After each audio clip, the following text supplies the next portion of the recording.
안녕하십니까. 4월 12일 아침 시황 방송을 시작하겠습니다. 또 문제가 되네요. 지금 미증시가 비교적 큰 폭으로 하락을 해버렸습니다. 나스닥이 2% 정도 빠졌고, 이번에는 다우지수도 같이 빠져버렸습니다. 일단 악재가 세 가지 정도, 제가 계속 말씀드렸던 세 가지가 이제 겉으로 드러나는 것 같아요. 그러니까 연준의 긴축 우려감으로 계속 하락했었는데, 이제는 중국 봉쇄 부분이 뉴스에 나오기 시작합니다. 제가 저번 주에 계속 말씀드릴 때 세 가지 악재를 계속 말씀드렸는데, 이 중국 봉쇄 부분에 대해서 시장이 반응을 안 하다가 지난밤에 미증시부터는 반응을 하는 것 같습니다. 이제 그리고 러시아 우크라이나 부분도 협상 타결보다는 지금 동부 지역에서 그러니까 마지막 한판 승부 같은 느낌 있죠. 이제 지금 전쟁이 다시 붙지는 않았는데, 동부 지역의 돈바스 지역인가 거기를 걸고 이제 러시아군도 다 집결을 한 상태고 우크라이나도 집결을 해가지고 한판 붙으려는 그런 상황인 것 같습니다. 그래서 이게 쉽게 잘 안 끝나네요. 오스트리아 대통령이 푸틴 대통령하고 대면해갖고 대화를 해봤는데, 하고 나서 이야기가 쉽지 않다 하고 이야기를 했습니다. 그러니까 러시아 입장에서는 더 이상이 아니죠. 여기서 물러나지 않겠다는 그런 의지를 확실히 보이는 것 같아요.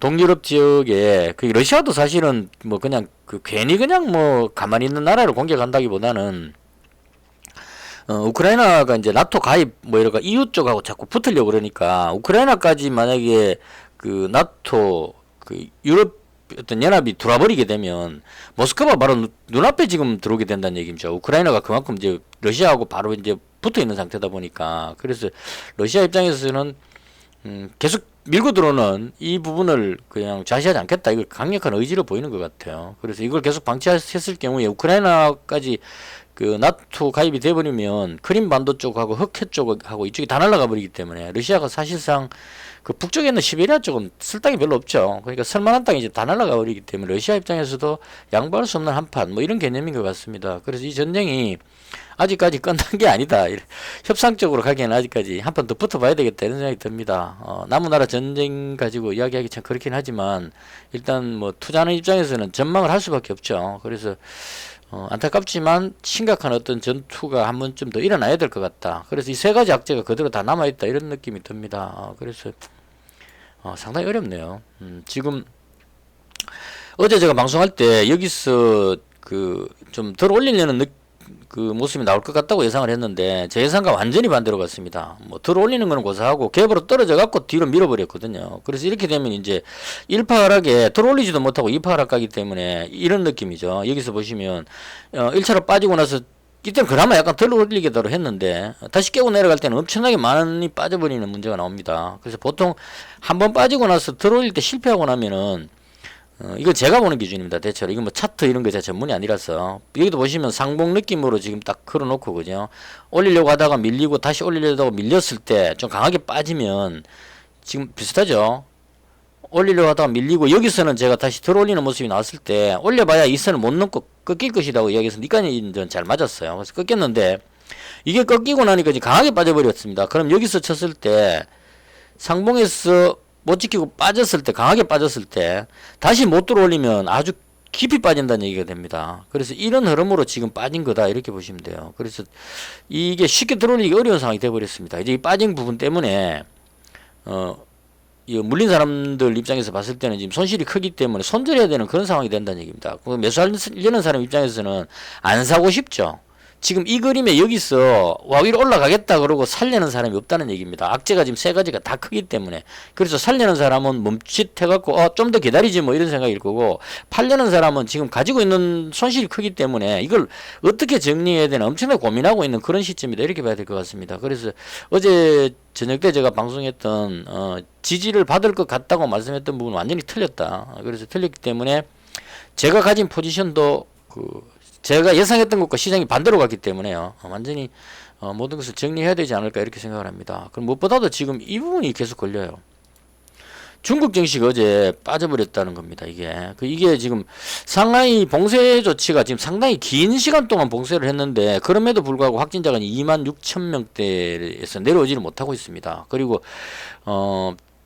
이게 지금 어제 나온 뉴스에 저렇게 나왔어요. 봉쇄를 계속 하다 보니까 안에 이제 갇혀 있는 특히나 우리나라 유학생들 같은 경우에는 먹을 게 없어가지고 그러니까 택배를 시켜갖고 전달을 받아야 되는데 봉쇄해버리니까 택배 배달할 사람도 잘 없다는 얘기입니다. 그래서 이게 주문을 해도 배달이 안 되니까 먹을 게 없어가지고 그 옆집 사람들하고 물물 교환해갖고 물건 바꿔갖고 이제 겨우 음식을 구해서 먹고 버티는 이런 정도의 상황으로 빠진 것 같습니다. 그래서 상당히 심각하다 중국은.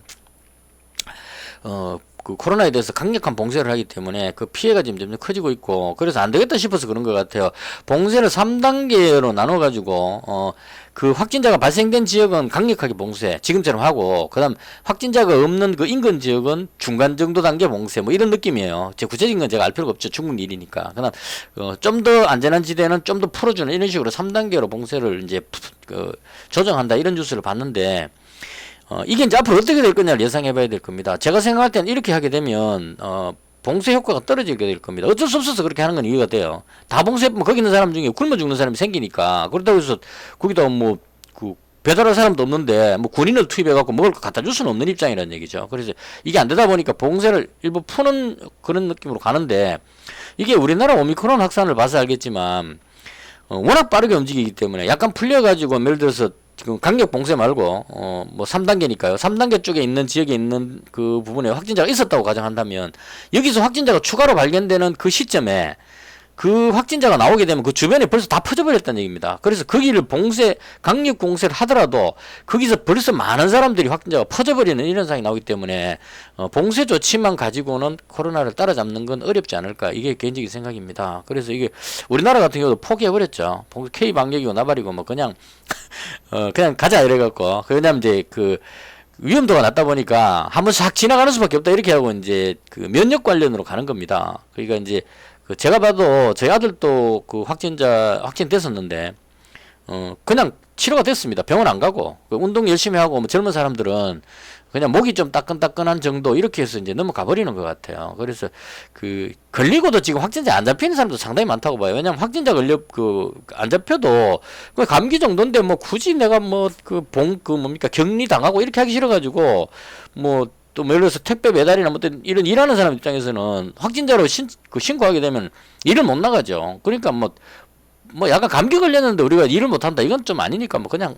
견디지 뭐 이렇게 해서 가는 겁니다. 그래서 고위험군들 이런 사람들만 그 위험도만 떨어뜨려 갖고 관리만 잘해줄 수 있다면 치료만 잘할 수 있다면 확진자가 빨리 퍼져버리는 게 빨리 끝날 수 있는 싹 하면 다 지나가 버리면 사람들만 안 다치고 그죠.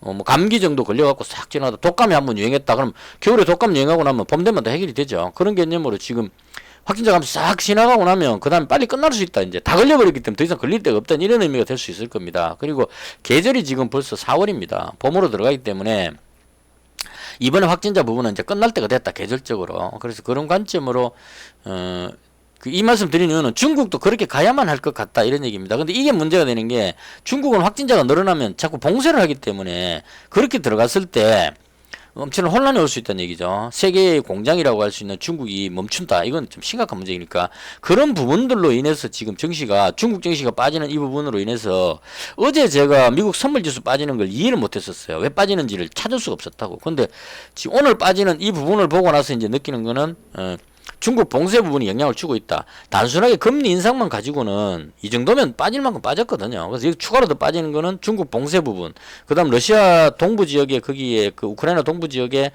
돈바스 지역의 전투 이 부분이 좀 남아있기 때문에 이 전투 부분도 영향을 줄 겁니다. 그럼 그쪽이 이제 곡창지대다 보니까 식료품 가격, 특히나 지금 미래생명자원 이런 종목이 많이 올랐음에도 불구하고 지금 계속 올라가고 있는 상태입니다. 이 시간의 거래에서도 강합니다. 그래서 이쪽으로 가는 이유가 전쟁이 끝이 안 나니까 곡물 가격은 계속 오르고 이 지금 엄청난 불균형으로 인해서 또 다른 사건이 터질 수 있는 다른 것보다 전쟁은 대체로 먹고 살기 힘들 때 발생한다고 봐야 됩니다. 독일이 2차 대전 한 것도 히틀러가 집권했던 것도 그 1차 대전 전비를 다 갚을 수 없는 독일의 어려운 상황, 이 부분들로 인해서 독일 국민들의 지지를 받아가지고 집권을 할 수 있었다, 이렇게 볼 수 있겠죠. 푸틴도 마찬가지일 겁니다. 이 상태로 코로나로 인해서 러시아가 잠시 먹고 살기 힘들어지면 이대로 있을 수는 없으니까 어떤 돌파구를 찾는 이런 의미가 될 수 있을 거고, 이게 유럽 쪽에 있는 나라들이 다 지금 같이 힘들겠죠. 코로나로 힘든 데다가 전쟁까지 하고 있으니까 이게 엄청난 이제 비용이 지출이 된다는 얘기입니다. 우크라이나를 도와줘야 되니까. 그래서 이런 부분들로 인해서 유럽권, 동유럽권 이쪽에 또 그 나라들도 그렇게 잘 살지는 못하니까 이게 전부 전파가 돼갖고 경제가 좀 나빠지면 어떤 일이 일어날지 모른다는 얘기죠. 사람이 배가 고프면 무슨 짓을 할지 모르는 이런 현상이 생길 수 있다는 얘기입니다. 그래서 이런 것들로 인해서 그 러시아, 우크라이나뿐만이 아니고 지금 전 세계의 많은 부분에서 이런 식량 사태 이런 거는 사람이 굶어 죽는 문제가 생기기 때문에 이런 일들로 인해서 어떠한 일이 생길지 모른다는 이런 위험한 상황까지도 가정을 해야 된다. 그래서 결과적으로 봤을 때 시장의 상황이 안 좋다, 이렇게 봐야 될 것 같고요. 개인적으로 그 지금 코스메카 코리아하고 엑셈 가지고 있는데요. 엑셈은 그 일단 정리하겠습니다. 이거 꼬리도 좀 부담스럽기도 하고 시장이 안 좋으니까 바로 정리할 거고, 100만원 가지고 있는데 정리할 거고요. 코스메카 코리아도 지금 이 그림은 괜찮게 봤습니다. 어제 들어올린 이 모양이 괜찮다고 봤는데 뭐가 문제냐면 지금 어제 나온 그 예상 확진자가 20만 명입니다. 이 우리나라 지금 확진자 통계도 엉망인 것 같아요. 그 전날 9만 명이었다 갑자기 20만 명을 불어나는 이런 현상. 그 전날 20만 명에서 9만 명으로 떨어지는 것도 기적이었지만 주말이라고 해갖고 9만 명 나왔다가 그 다음날 확진자가 20만 명을 넘기는 이런 기적 같은, 하루 만에 10만 명이 더 불어날 수 있는 예상하기 힘든 상황이 됐다는 얘기죠. 그래서 이런 부분들을 봤을 때 화장품도 뭐 큰 재미가 없을 것 같다. 그래서 개인적으로 오늘은 다 정리해버리자, 이런 생각이 듭니다. 시장에 더 이상 과거 같으면 이렇게 되면 이제 정시가 떨어지니까요. 뭐 전쟁 관련주라든가 뭐 원자재 관련주라든가 뭐 이런 쪽으로 이제 그 지수가 빠지더라도 올라갈 종목을 찾았는데요. 이제는 그렇게 하지 않겠습니다. 빠질 것 같으면 그냥 손절하자, 이런 개념으로 정시 빠지면 코스메카 코리아도 지금 뭐 올라갈 힘이 뭐 비록 오를지 모르겠지만 저는 일단 다 정리하겠습니다. 다 팔아보고 마음 편히 그냥 푹 쉬는 게 낫다. 그래서 오늘 장에 최대한 빠르게 다 손절해버리고 그냥 푹 쉬겠습니다. 안 되는 장에 매달리지 말고 푹 쉬고, 이 시장이 어느 정도 충분히 빠지고 나서, 빠질 만큼 빠지고 나면 뭐 더 이상 뭐 더 빠지진 않겠죠. 그래서 충분히 빠지고 나서 반등할 때 그때 다시 노려보도록 그렇게 하겠습니다. 일단 이 뭐 자꾸 이거 변이도 자꾸 나오고 있는 것 같고요. 오미크론과 스텔스 오미크론이 재조합해가 뭐 지금 자꾸 이상하게 자꾸 나오니까 한마디로 대책이 안 서네요. 그래서 이럴 때는 오히려 그 중국의 확진자를 생각해가지고 뭐 SD 바이오센스 이런 종목도 한번 노려볼까 싶긴 한데, 이것도 또 국내 확진자가 또 앞으로 확 줄어버릴 수도 있기 때문에요. 이런 것도 들어가. 그러니까 제가 봤을 때 오늘 들어가고 싶은 종목이 하나도 없습니다. 솔직히. 이쪽은 있어요. 곡물 관련한 종목은 있는데 이건 시간에서 강했기 때문에 시간에서 강했기 때문에 갭으로 뜰 거잖아요. 들어가면 또 밀어버릴 수도 있단 말입니다. 그래서 이쪽은 또 너무 많이 올랐기 때문에 이쪽도 아닌 것 같고, 이리저리 봐갖고 지금 들어가고 싶은 게 하나도 없습니다. 지금 개인적으로 봤을 때. 그래서 오늘은 손절하고 웬만하면 쉬자, 이런 개념으로 하겠습니다. 시장이 상당히 어렵고요. 안 될 때 매달리는 것보다는 차라리 안 될 때는 쉬고 시간 여유를 좀 가져야 되겠다. 그러니까 오늘은 그냥 바람이 나면 쐬고 멀리 떨어져서 지켜보는 방향, 그렇게 하겠습니다. 이 손절을 어떻게 하느냐, 이 부분인데 시간의 거래부터 열심히 팔아제끼기 시작해야 되겠죠. 오르면 내 거 아니니까 어차피 최대한 빠른 시간에 분할 매도를 해갖고 최대한 손실을 작게 해서, 적어도 어제 벌었는 7만원 정도 선에서 정리할 수 있었으면 하는 그런 기대감만 가져봅니다. 대충 이렇게 해서 오늘 힘든 장이 될 것 같고요. 방향 예측도 안 됩니다, 이제는. 그래서 다 정리하고 관망하도록 하겠습니다. 오늘 하루 대응 잘 하시고요. 저는 장 끝나고 마감 시황 방송에서 다시 찾아뵙겠습니다. 혹시 뭐 오늘 장에 괜찮아 보이는 테마군 있으면, 종목이나 테마군 있으면 댓글 주시면, 제가 지금 매수할 종목이 하나도 없습니다. 지금 다 팔아버릴 거기 때문에 혹시 괜찮은 거 있으면 댓글에 추천 주시면 한 100만원 정도만 가지고 단타로, 가만히 있으면 또 그러니까 해보도록 하겠습니다. 좋은 의견 주시고요. 영상은 여기서 마치겠습니다. 감사합니다.